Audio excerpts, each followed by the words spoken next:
Hello there. Anybody out there? I see Stefan. Service up some Django-inspired sounds. There. Where's everybody from? Out there? I see Stefan.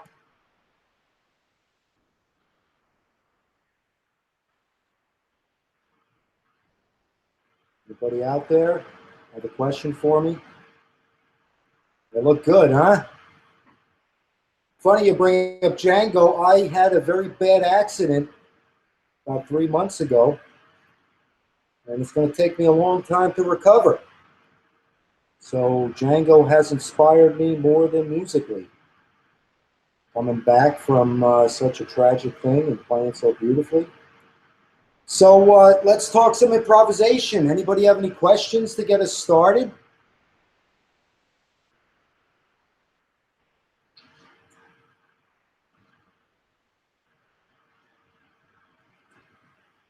I could play a little Django tune.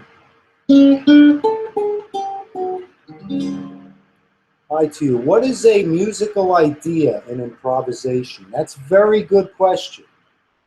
That's a musical statement. Like, for instance, nuage. That's a musical idea.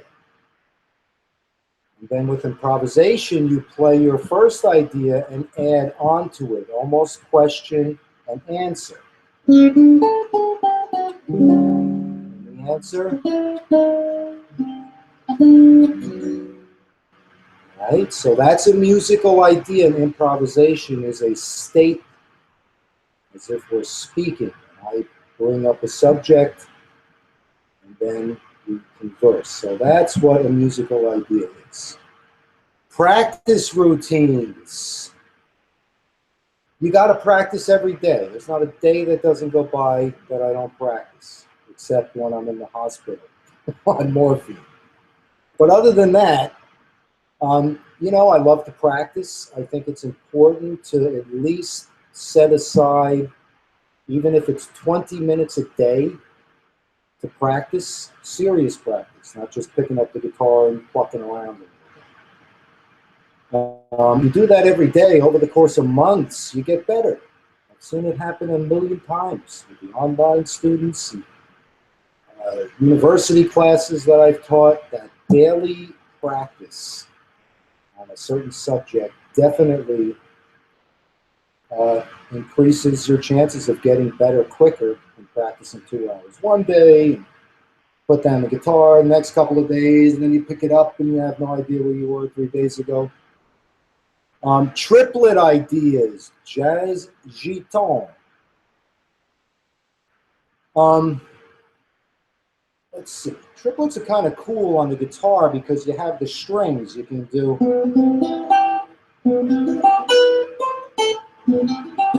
You know, and one triplet, and one triplet. You can do that all over the fingerboard, right? With the major 7. You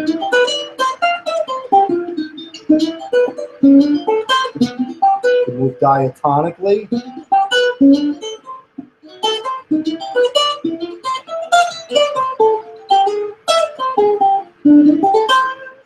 Yeah, triplet ideas are great.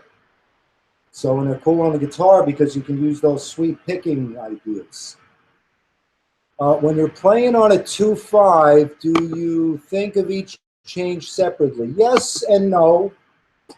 I know that's not a very good answer, but sometimes I do, and sometimes I don't. You know, if you have a A minor 7, D, G, there's a lot of options in there.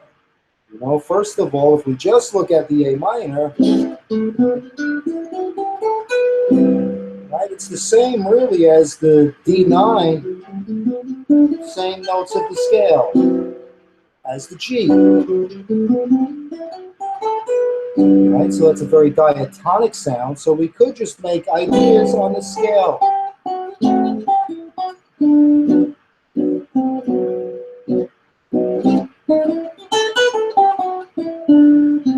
So I'm just thinking really one scale there to think diatonically. Oh, wow, you guys are getting ahead of me here.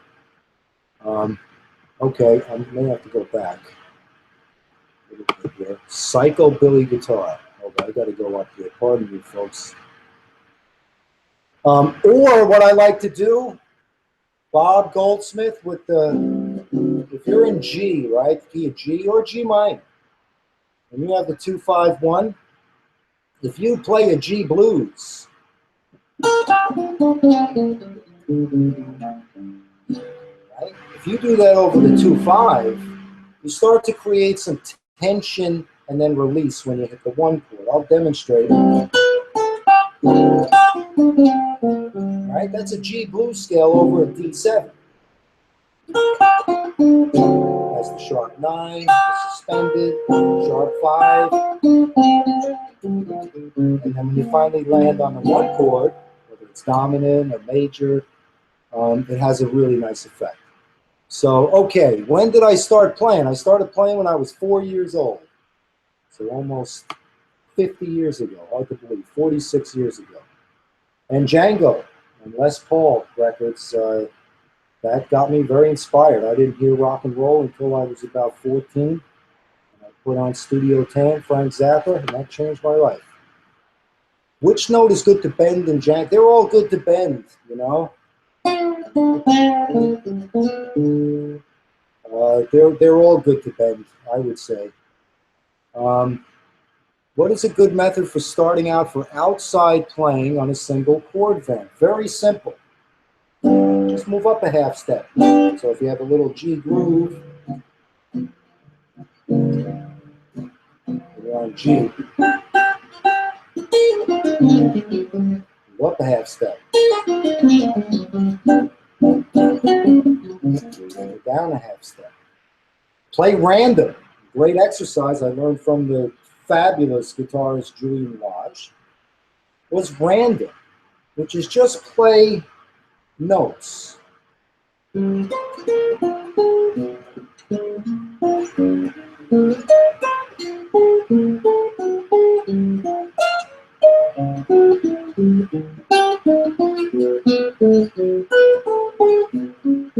idea is to get out of your positions and be able, that's hard to do, believe it or not.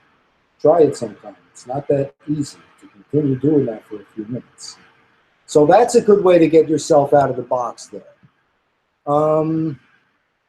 Value of scales. Well, you know, yeah, you got to know your scales. I mean, even more importantly than the scales, it's good to research songs that have these scales, right? So if we're going to do like polka dots and moonbeams, right? It's an F. It starts, melody starts on the C, the 5th. So it's really the mixolydian.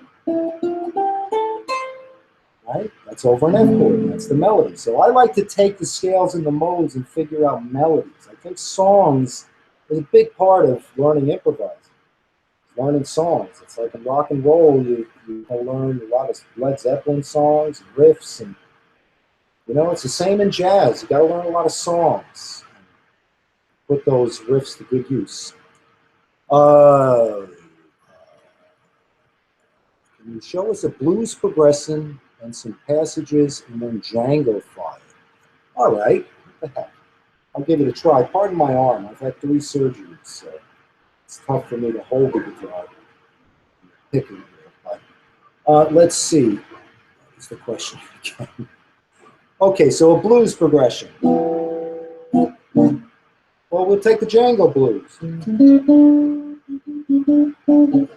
That's A.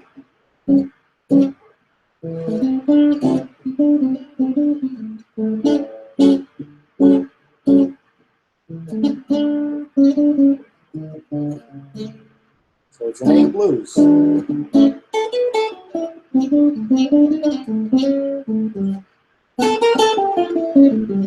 Okay, so that's a flat 9 run. That's very associated with the Django-style, right? How do I get to that? Okay, it's on an A. Right, so if we have A7, right, we have a triad, A, C sharp, and E. All chords are based on triads, either major or minor. So in this case, we're using a major triad. We add the 7th to get a 4-note chord, a flat 7, right? So now we have a 4-note chord, an A dominant 7.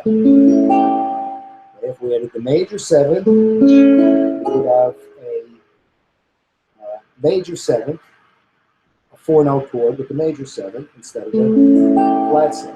Okay, now we're going to make a 5-note chord, which is a flat 9. Okay, so we have the root, the flat 9, the 3rd, the 5th, the 7th, the root, and the flat 9.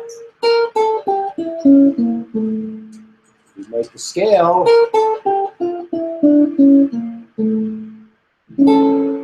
Right, so that's a way to kind of Django-fire it a little by using that flat 9. Jim Hall wrote a great blues in one of his later records, and I forget the name of it, but it was based on the flat 9.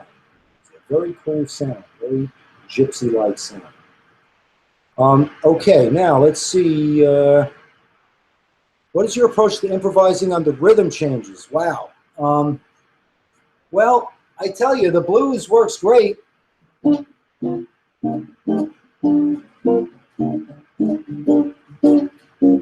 those are the chords.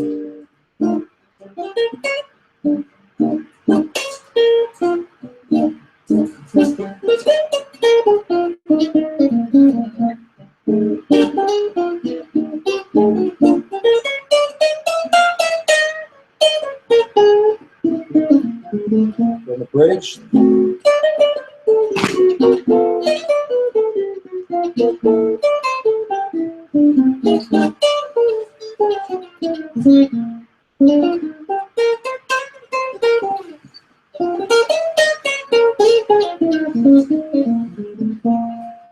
So that's, you know, it's really all blues in there.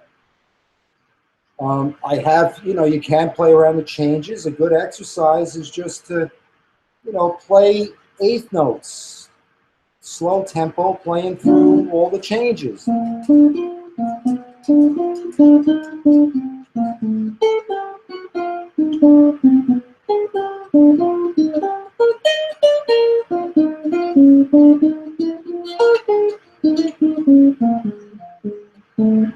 And then mix it in with the blues. So that's kind of my approach to, you know, because if you look at chord changes every 2 bars, you're going to drive you mad to think about chords going by that quick.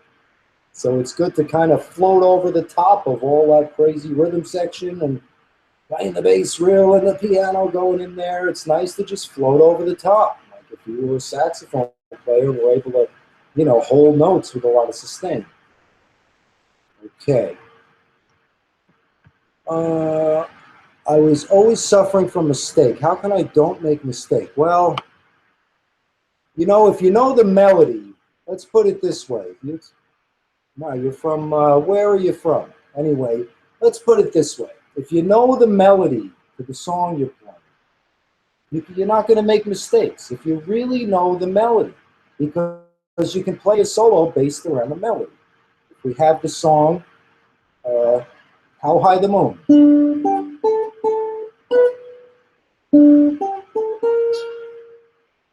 You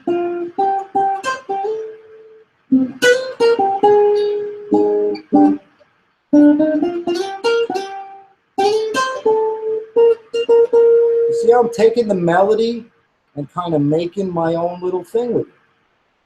So if you really know the song, if you truly have internalized the song, the melody, and the chords, if you're able to play the song chords while singing the melody, then you've internalized it.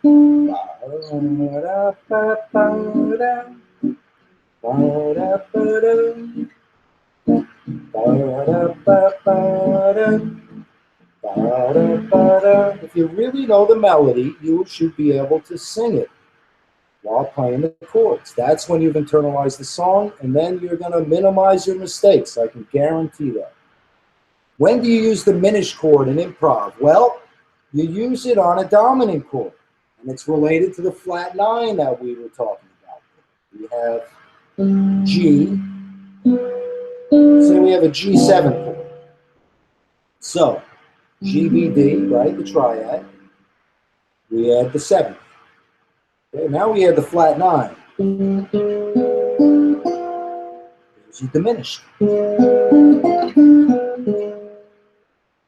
Right, so a G7th chord, you're not playing a G diminished. You're playing an A flat diminished, a B diminished, a D diminished, or an F diminished. It's all the same chord.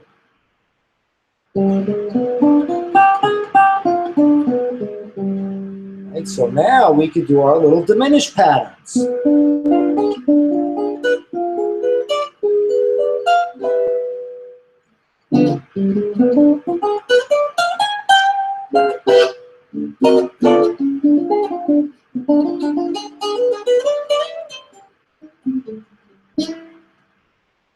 All right, so diminished, that's where to put them in, and it's really related to that flat 9 sound. All right, then you have the diminished scale, and that's a whole nother part of improvisation is for dominant chords, is there's a lot of different things you can do with the dominant chord. So we need to study and play these tonal centers, super low premium, whole tone, diminished, flat 9. The difference, so they're all a little different, all using the 12 notes. That's not even including the chromatic scale, which is all 12 notes. You know, that fills in a lot of the gaps. Right?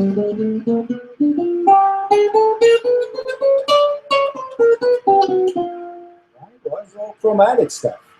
Landing on chord tones. If you know your triads, you're in business. It really comes down to that because those are the strong landing tones. So you could play all the notes outside of the chord and the scale, and if you land on a strong ending tone to your phrase, it's going to sound good. So if it's G7, right, I'm playing over an A flat chord and landing on the 5th. It sounds like I meant to do it. Okay. Hello, Frank Vignola. Thank you for your courses. That helped me a lot. You are welcome. Thank you for supporting TrueFire and all the artists, because we're a real big family here that believes in each other in a huge way. How's the best way to remember chords you really like during an improv session? It gets back to, I guess you mean a song. Yes, you need to know the chords to the song and the melody. And like I demonstrated before, if you can sing the melody and play the chords, you're not going to have a problem with the chords. Could you explain how to use tritone subs in soloing? Okay, I think I can do that. Let me look here. Okay. So if we go around kind of the cycle, right? Say we have the song Sweet Georgia Brown. It's an E7. Going to an A7, D7, to a G. Okay, so E7 to A7, D7, G. Tritone substitution, the way I think about it is when you're on the E7th, right? I look at the next chord, A7th, and I up a half step. Right? So, right, and that's the tritone, which is the sharp 4, flat 5. It's right in the middle.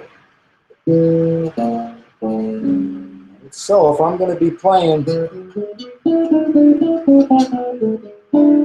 now B flat 7 to A7.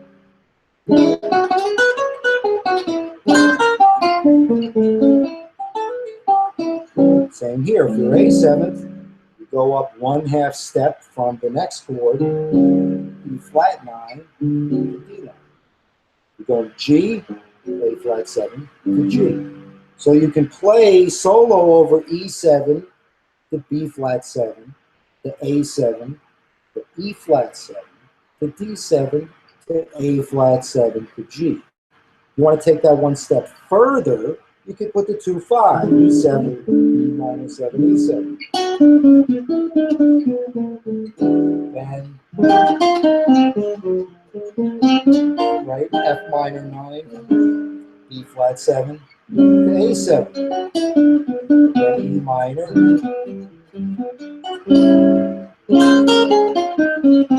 Right, 2, 5, D minor.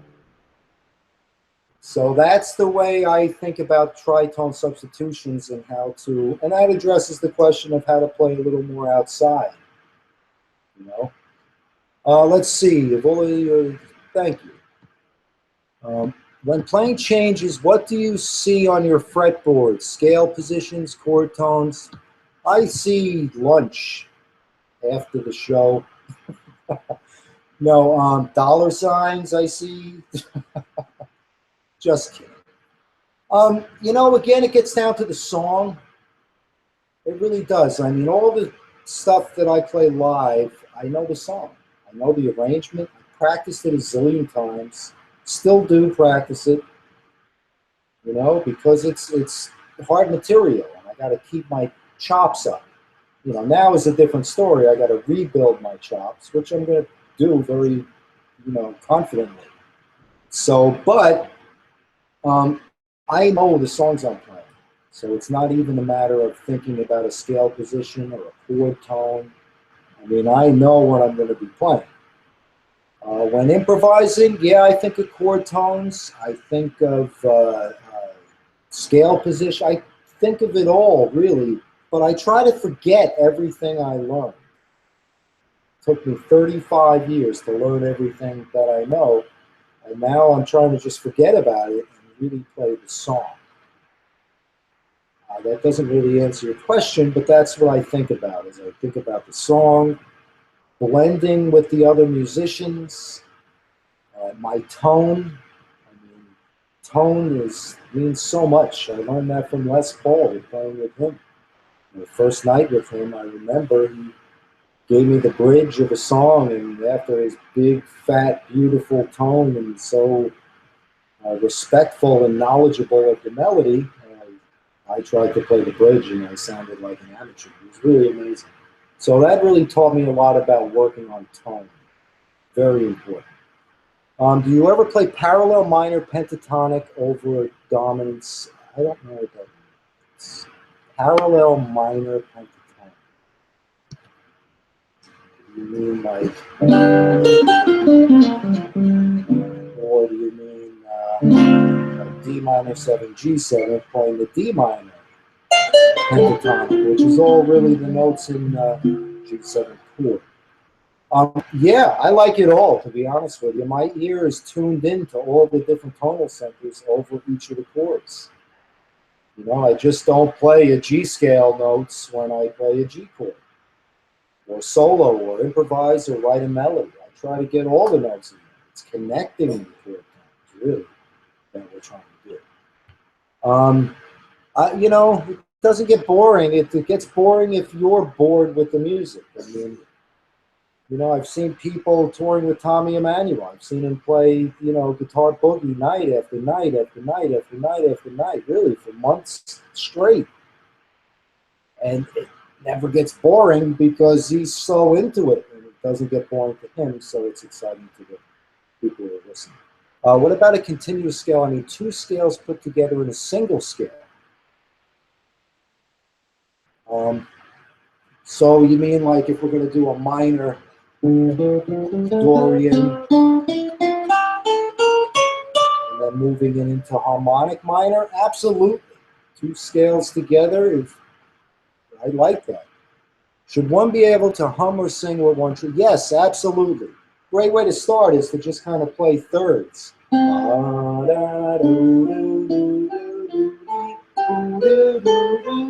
Try to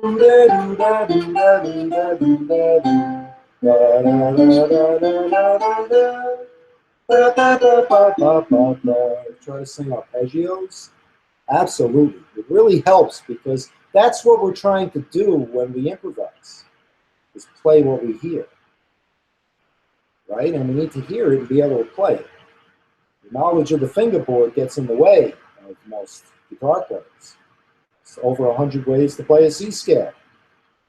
So, you know, I mean, if you just look at one little melody phrase, like, right? You are my sunshine. If I take that and I started here, and then I started with my second finger, and my third, and my fourth, that's 4 different fingerings for that simple little 4-note phrase. If I do that all over the fingerboard, I could come up with 50 ways to just play those 4 notes. So we gotta study the fingerboard. Is there any particular guitar album? Oh, wow. They're all good. You know, I've never transcribed the full solo.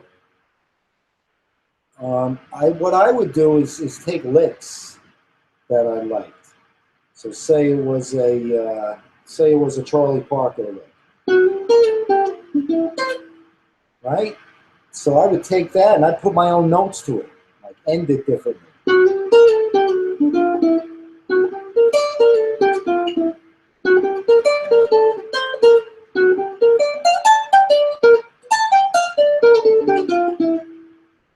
Right? So I'm still in the phrasing vibe of the lick instead of a whole thing. But I mean, my goodness, I would take every guitar player and transcribe a solo. You know, the Jim Hall Concerto record is just amazing. Man, there's so many of them. I can't even think of one particular one to recommend. What did you do to injure your arm? I don't want to tell you. How did you integrate your hip jazz blues ideas when your musical buddies are bashing away at the 12-bar basic form?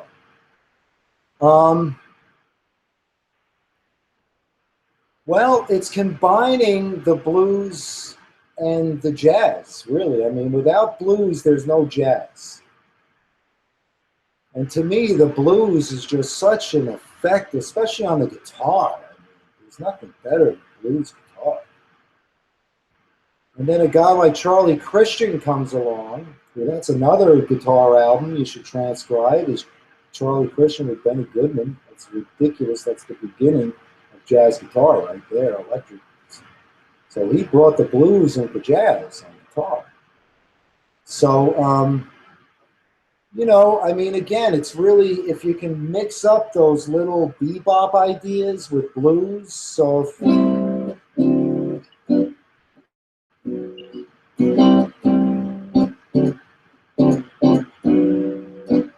okay, so you play a little bebop on the A minor.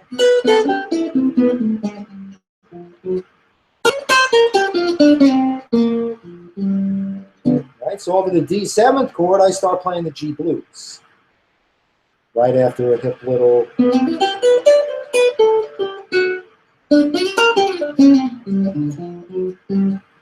So you could start there, just try to kind of, good day from Australia. I love Australia. I want to become Australian. Yeah, I'd love to come back. One of the highlights of my career was playing with Tommy at the Sydney Opera House, sold out.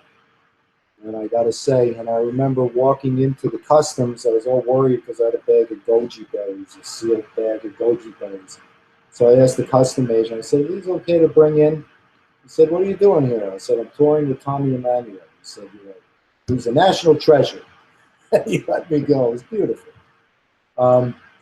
Where's your next TrueFire course going to cover? Well, ironically, it's going to cover substitutions. 251. 30 juicy 251 substitutions. I'll give you one of them. We have D minor 7, G7, C. This one, D minor 9, G13, C major 7. Now what you can do also is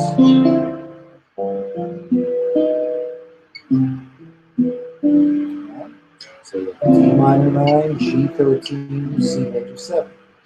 D minor 9, G flat 13 to a C major 9.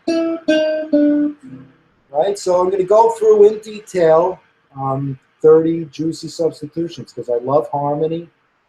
I love chord changes, especially when you put the right chords with a melody. I mean, man, there's nothing like it. Do you play with overdrive? I definitely have gone through my electric period. I haven't recently, but I have a lot of cool equipment, I'll tell you that. I had a wonderful sound. To me, with distortion and electric guitar playing like that, you really have to have a sound. Again, it's all about tone. And my favorite rock guitar players have great tone.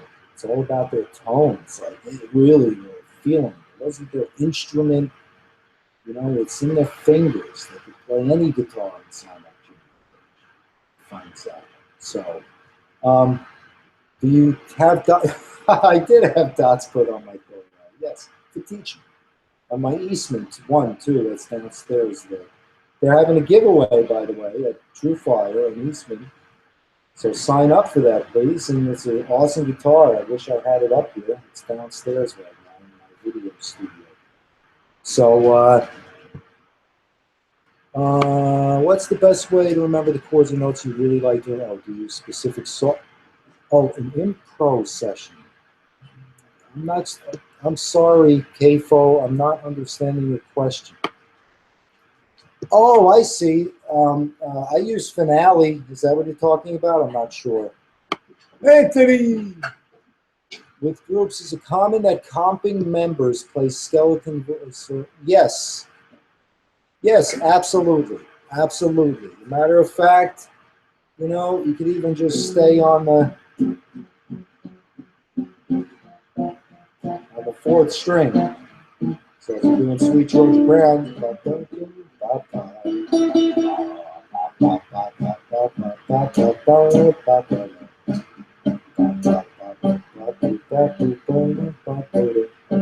that's one string I'm playing. Sounds like a full chord. That's the whole Freddie Green, Bucky P thing, Bucky Pizzarelli. I know a lot of techniques from motif development, but I don't know how to integrate. Well, yeah, it's tough. I know.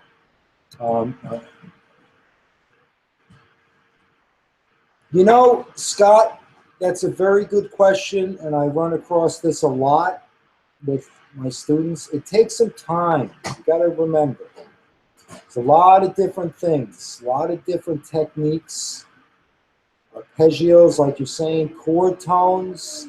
You could try connecting chord tones. So if we have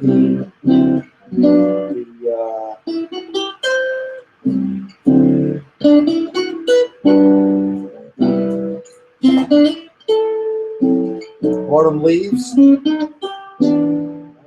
take the third or the root of every chord.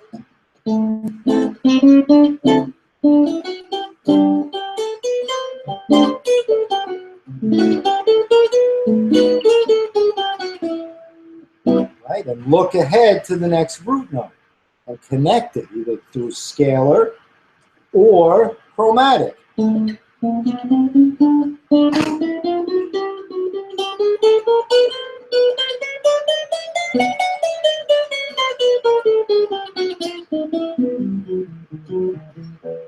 Right? You can always end the idea with an arpeggio.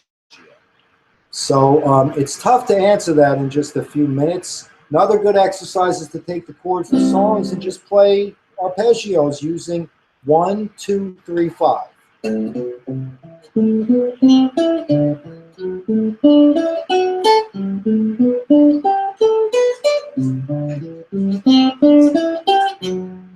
What is this one?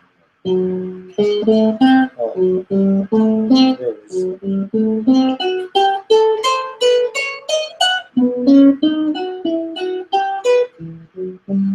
1, 2, 3, 5.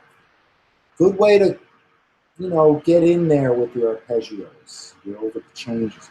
But you have to do these things over songs, not just progressions. You got to learn the melody to the song first. before you just jump in trying to make ideas. The more melodies you learn, the more you learn about phrasing and how to put together ideas. Gets back to one of the first questions about musical ideas. You know, what is that? It's a statement. You know, you have a musical idea.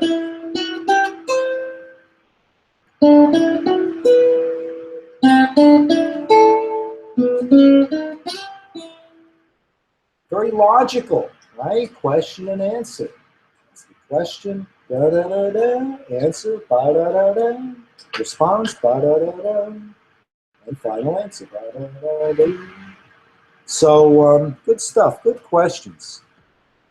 You make it seem so very easy. Well, it's the one thing I know how to do very well. So, how do you solo differently on the HW versus good question. How do you solo differently on the whole half? So, well, if it's G7, I would start on whole or half whole. I would start on the G note.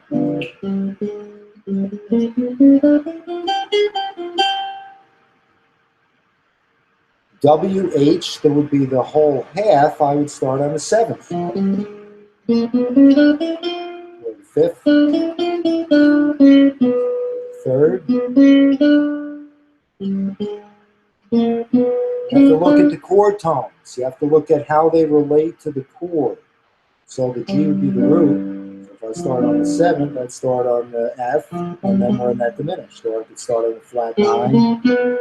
Or if I'm going to start on an offbeat, like 1, 2, 3, 4, right? Start on the N.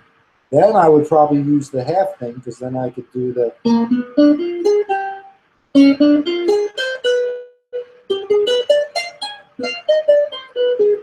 Cool sound. Lovely sound. How's everybody? Good. Yep. Click on that link. Grab one of those guitars. It was the one that was at the NAMM show. It's like the first one that was made. They freed it up to have a giveaway. Can you elaborate on the analogy between improvising with an instrument and speaking a language? Well, yeah, there are certain, I guess, well, it's more conversing to me. It's more, you know, I guess it could be a language because you should know certain tones and scales or rules, I guess, but Django never thought about it that way, you know, couldn't read music, had no idea what he was doing.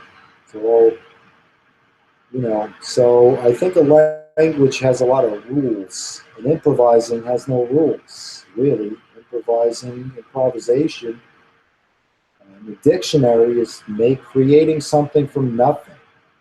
So when we're improvising, we're making up musical ideas on the spot, but we do have a, you know, base core knowledge of what we're doing. Most of us anyway, unless we're one of those freaks who can just pick up the guitar and play anything they're hearing. You know, which is pretty amazing to me, how someone could play at such a high level as Django or even Tommy Emmanuel. I mean, the guy doesn't read music, but he can hear a song once and play it better than anybody. So, Australian, I'm telling you.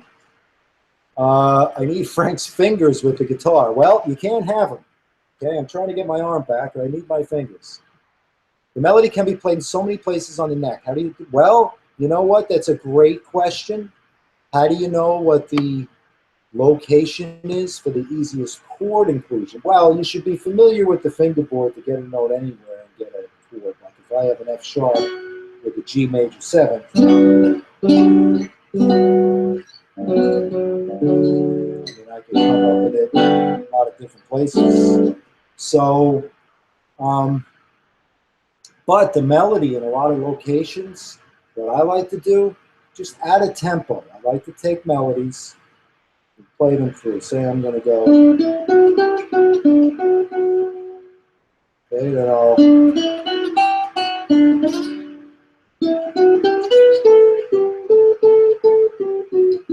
Okay, then I'll do that again in a completely different area. Whoops.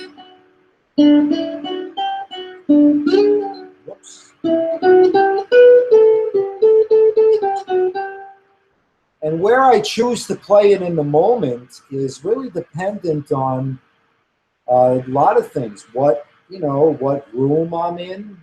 Sometimes the guitar sounds better on the G string than on the B string in certain rooms, or it really depends on how I'm feeling. When you create a chord melody, do you automatically hear the root, fifth, and seventh, or do you have to figure it out?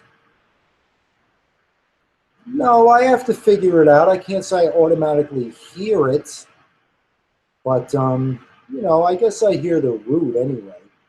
But I do have to sometimes look at the fingerboard and think about it. But again, when I'm playing a song, I'm trying not to think about theory. Again, I'm trying to forget about everything I learned because I don't want to be thinking about a mode when I'm trying to play a jazz song. Now, keep in mind, I love songs. I love the songs from the 20s, 30s, and 40s, and the 50s. I love them. Great, just beautiful songs. As far as like modal improvisation, that's fun, but I still prefer melodies. So I'm kind of a traditionalist in that way. Can you please recommend practicing techniques? There's so much to practice. Yeah, write it down. If you have 20 minutes a day, or say 30 minutes a day to dedicate to practice. All right? 5 minutes on scale warm-ups, horizontal scales. 5 minutes on interval practice. 10 minutes on learning a new melody. And then 10 minutes on fingerboard studies. I mean, you could break it up however you want. Only you know what you need to work on. But there should be fingerboard studies, and there should be songs, learning songs. Again, that's got to be the whole thing. You learn songs. The more songs you learn, the more you're going to learn about improvisation. It's that simple. If you learn 100 songs, you're going to be playing with anybody. It comes down to that. So practice songs. And if you're going to practice theory, put it into a song. Practice the Dorian mode while playing Satin Doll or something. So, because then you can actually hear it against the song progression. A seventh chord minus the root. Yeah. That is kind of what I was talking about. The seventh chord minus the root. So, 3-note chord. You don't have to, these are chord fragments. Chord clusters.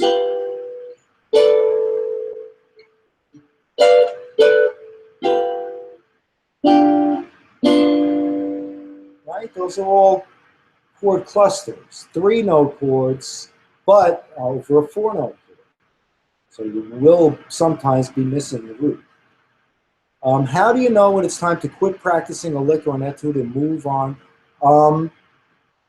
Well, try to make the riff and lick your own. Again, by taking it, say the lick is, right?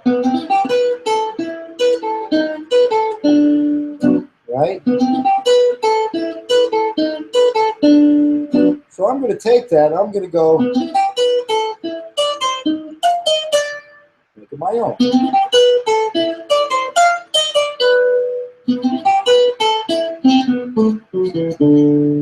Same phrase.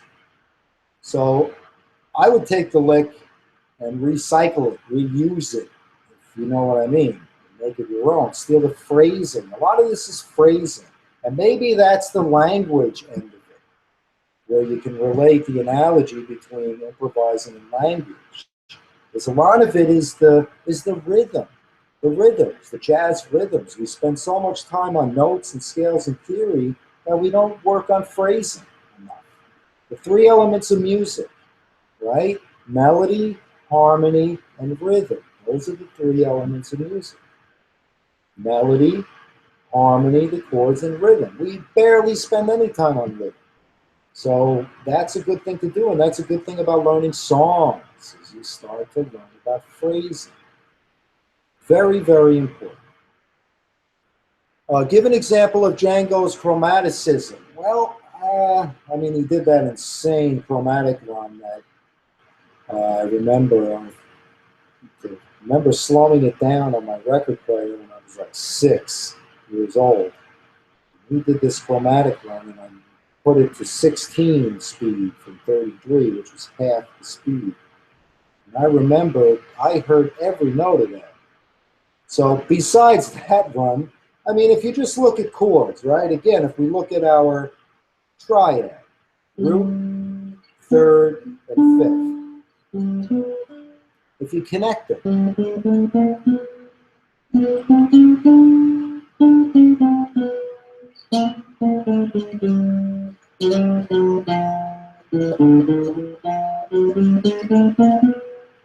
so start by creating, you know, by connecting chord tones, the root, third, and fifth, and seventh. And then you can make an idea. Another way to use chromaticism, where he would go, move up a half step. Right? He used to do that kind of stuff.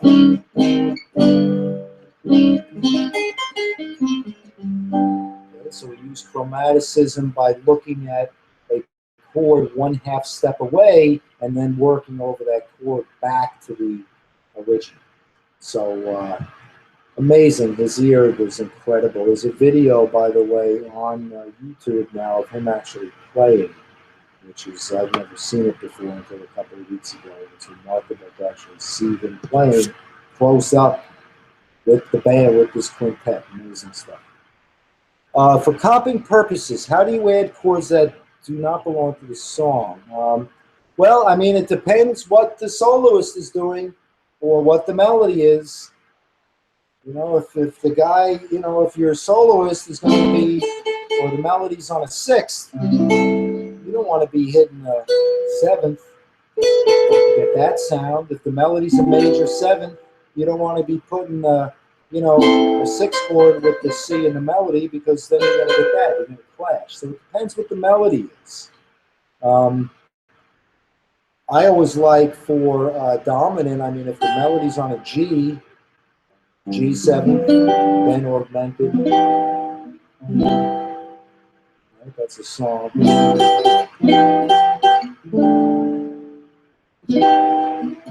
when the melody's on a G, note, a fifth, or the root of the dominant. But if the note is a D note, the melody, you're not going to hit the sharp 5, the whole tone. You're going to hit some kind of, some suspended, something like that. Pardon, my dog is barking. I hope you don't mind that. The Tampa Bay Rays won. Yes, that's awesome. I'm glad you enjoyed. Now, Jazz Tritone, do you have the one with Andreas Oberg, the Gypsy solos? Because anything you want to know about Django is in that video. Andreas is the master of that stuff. Ottawa, Canada. I love Ottawa. Yup, the beginner lessons. I have more of those coming up, by the way. More introductions to jazz, you know, more topic specific, just like what to do with a 2-5-1. That's going to be a lot of the juicy substitutions. You know, how to apply them into a song. I'll give a few examples. So it's got, you know, because beginners, I have a couple of real beginners in my classroom. And, you know, it's great to see them finally be able to play, you know, the song Georgia. Play the melody to it with the backing track, you know, and it's such a great feeling, because once they get past that and they can play a song or two, then we could start talking about a lot of stuff and it makes sense. So I really like teaching beginners. So anyway, a little tangent there. Rick, how are you? Guitar Masters, yes, it'll be a while, my friend, but I will be back on the road. Inversion excursion. You know, I got to tell you a little something about that, Eric, the inversion excursion. We sat down and we had 8, I remember we had 8 video segments. And we sat down with the team, which at the time was Brad and Allie and a guy named Dave. And we, started thinking about it, and we were like, well, if you're going to teach triads, you got to do this, and then you got to do that. And before you know it, we had a massive list of, and then, chord progressions, putting them together. That's an unbelievable course. I'm really, really proud of that. Sarasota, I love Sarasota. Half my family is in St. Petersburg right now. Aloha, Hawaii. I love Hawaii too. I'll be back there. How important is to record yourself in practicing, and what specifically should I be looking for when playing it back? What I would do is, what I still do when I learn songs, is I tape myself playing the rhythm, the metronome. So say I got the metronome going and I'm playing,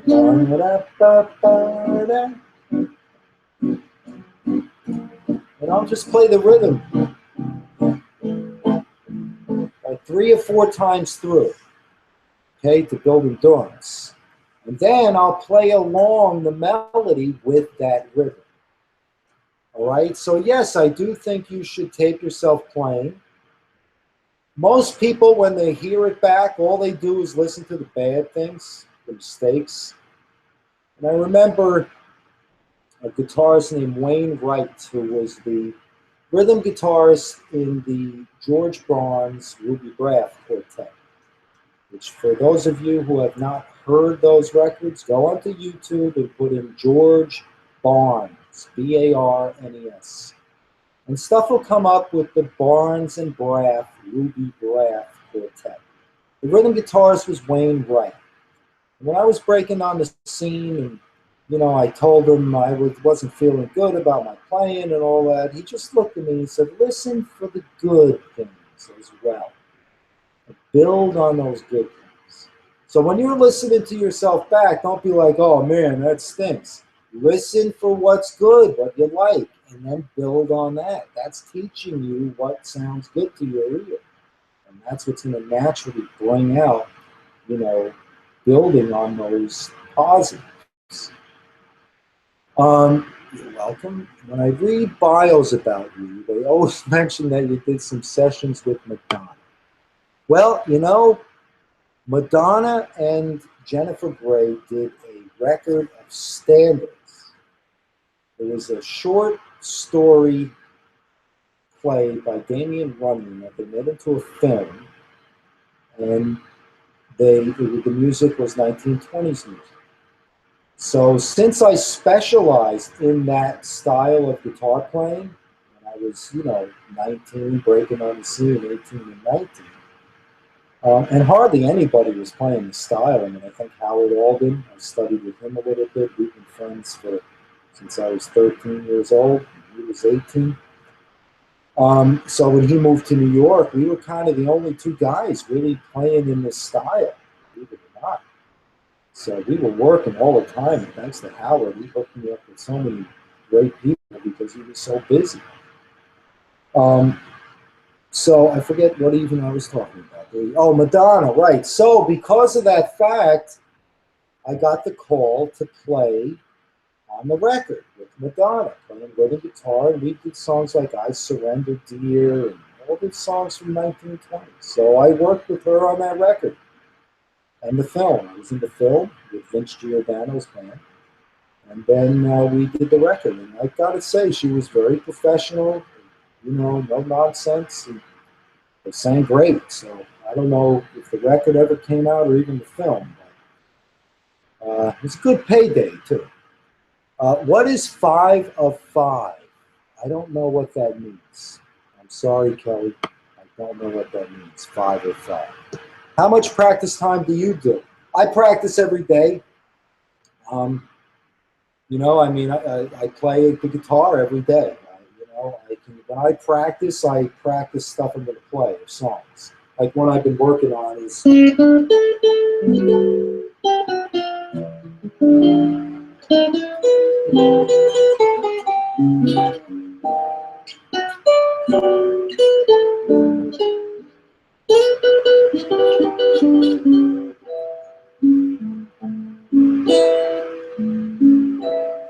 So I play through songs. I'm going to do a Jimmy Van Heusen record, I think, when I break out of my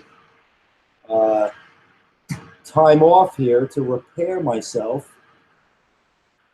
Okay, when do you use drop two? Oh, so I practice Jimmy Van Heusen songs now. How much practice? What do you use drop two? I don't know what a drop two voicing is. Is this? I think that's like the tritone sub.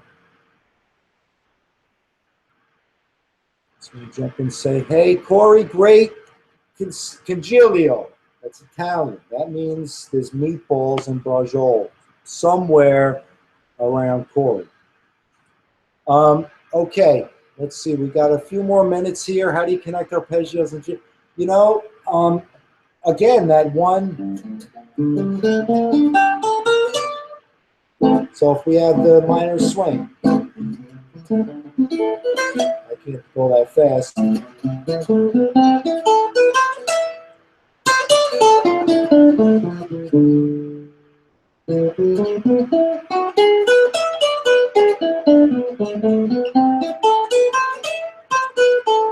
That's 1, 2, 3, 5 only.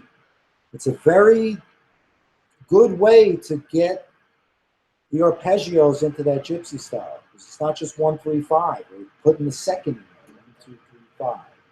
Very Django-like. Your solo on fly library. Oh wow, was this pre-planned or improvised on the fly? That was the only concert we ever did together. Joe Ascioni on the drums. He passed away back in March, but a great memory. I saw him too, Di Francesco, when I was in Bern, Switzerland last year. Well, no, it was in February, actually. I think. I don't even remember when it was, but it was within the year. So, mental attitude and improvisation. Yeah, just go for it. Who cares about the mistakes? Play the melody. Start with the melody. If you start with the melody, ease into it. It's a good mental approach. Don't play too much. Don't try to put everything you know into one solo. Play the melody. People like melody. That's why there's melodies in songs. People like melody. How would you describe bebop? Wow, confusing and lovely at the same time. I mean, Charlie Parker was a genius. And I studied his stuff. I went through that Omni book about 100 times. I just love the way he plays. And I finally realized that he really knew a lot of songs. You know, knew a lot of melody. He was able to put, you know, talk about chromaticism. I mean, this is the genius of chromaticism. How important is it to play with others? Absolutely. Great idea. Great idea to get a little partner there and play gigs. I have a lot of students, when they end up playing a gig, all of a sudden their playing comes to life because they have to play for 4 hours and they can't stop. And they have to know a lot of songs and they have to read music and it's like non-stop. It's the best way to learn. Once you start doing gigs, I started the jazz department, guitar department in Arizona State University in 1996, 97. I got to tell you something. I got the kids gigs. That's what I did. I got them gigs at coffee shops. Starbucks had just opened at that time, so I got them to donate money to the school. Fender was very generous in helping us, little funding, so the kids could get paid to do gigs. And they were working 2-3 nights a week, and the level of the playing skyrocketed. It skyrocketed because they had a reason to practice. They had a reason to have a combo, and then they would perform. All people would come to see them, all their buddies from school. Now they're hanging out, they're playing music for people, and they're playing skywalk. They got rid of the nerves, too. So, Iceland. Yes, please. I want to go to Iceland. How do I do that? Can I swim there? What happened to the Benedetto? It's over in the corner. My Benny and my other Benedetto. They're in the corners of my various rooms in the house. No, not that one. The other one, Leo. I'll show it to you real quick. If I could we'll do this here. We'll do a little switcheroonie. This is the first Benny, 1997. Bob brought this to a guitar show, and I bought it right on the spot. Beautiful, beautiful instrument. Bill Frisell's a brilliant. I mean, just brilliant. I have not seen John Pitts and him. I'm going to look that up because I'm a fan of both. Fretboard Journal. Okay, Pick and Stone, yes, I have. I don't like the Stones. Oh, I see it. Favorite guitar player of all time. I don't have a favorite. I have a list of favorites from Ed Bickert to Jim Hall, early stuff, to Django, to Les Paul, to Bucky Pizzarelli, Gene Bertoncini. The list just goes on. There's so many guitarists. Wes Montgomery, Charlie Christian, George Benson, the King. So, yeah. Okay, everybody, we're going to do this again, okay? Brad, yo! We're going to do this again, okay? We have something special coming out soon. And it's going to include a monthly chat like this. So stay tuned for a lot of exciting new things coming up. A lot of new exciting platforms that TrueFire I've been working on. And I am just really proud to be a part of them. So, okay. Oh, can I get a kind of special order? No. You can get your guitar right through Ryan Thorell. Neil. You can get it right through Ryan Thorell. Go to thorellguitars.com. Put him in Google, Ryan Thorell Guitars. And you order the guitar right through him. Okay, and it's not nowhere near 3,600 Canadian. It's $24.99 US. So order right through him because he gets them from Eastman. He looks them over, he checks them out, puts the last few touches on it, and sends them out. And he's the one who designed it. So definitely go to thorellguitars.com and check that out. Okay, I'm just going to go through here and see anybody else there. Okay. All right. Okay. Farewell. I'm going to go have some granola, some green tea, maybe a blueberry smoothie, and then I'm going to go watch some baseball. Okay. Thank you, everyone. Any questions? Email me through my website, and I'll be glad to answer any and all questions. Okay. Bye-bye.